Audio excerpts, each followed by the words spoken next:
again today. I want to bring in Major Glenn Ignazio, who's a retired Air Force Special Operations Commander. Good to see you here in New York. It's nice to see you in person, who's been on our show a number of times, but he's here in New York today. You've provided us with military analysis. Maybe a quick thought on the hostage situation we were just discussing before we talk about the latest on the ground. And, you know, we've said it seemed forever like this deal is getting close on the hostages. How do you think it all plays out, and how long of a pause would be acceptable, do you think, to the Israeli military? I think the idea about the hostage release in this situation would be the best. The 3 to 5 day pause is definitely questionable as far as how long it's going to be. One of the issues I think that's going to happen is you're going to have as much humanitarian assistance as you can get in appropriately.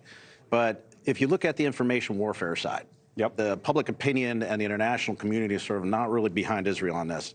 So if you stop for 3 to 5 days and everybody is able to look at all the destruction and everything that's going on, what is the international community going to do, and what kind of pressure is going to be on Israel to possibly start the conflict back up? That'll be an interesting question. Whether the ceasefire then would become more permanent. I mean, the Israeli comments in public have been, well, we're not going to have a ceasefire if unless the hostages are out.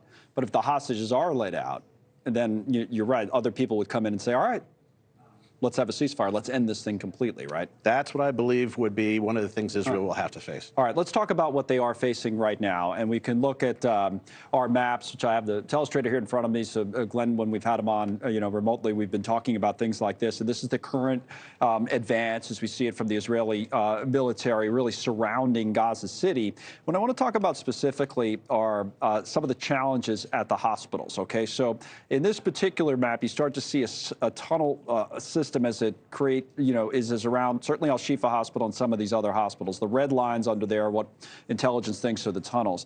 What have you thought, and we can switch to some of this because we have it as well, of some of the videos that the IDF has put out on this, and whether it provides the proof that there was a military operation and command center underneath this hospital? Good enough for you? Yeah, absolutely. So to me, is you see the entire structure and how deep it is. So that's bomb-proof. And they've stopped because there's a bomb-proof, very significant steel door.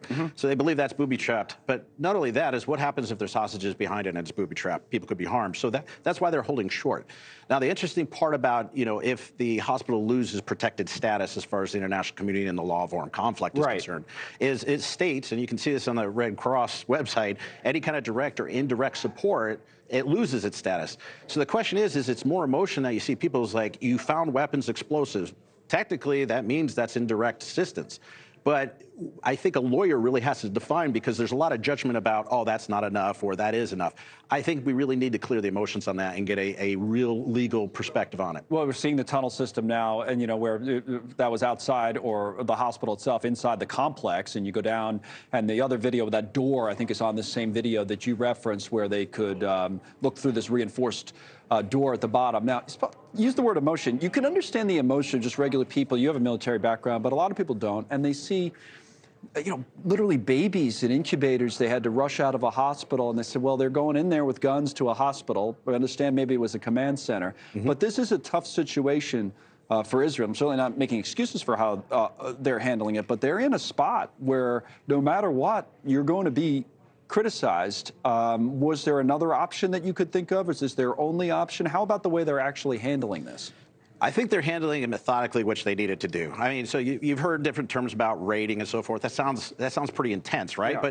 But they went through it methodically, clearing room for room to make sure Hamas wasn't there. They didn't go through throwing, concussion grenades and so forth. They went through methodically, and they're going to take care of a threat there.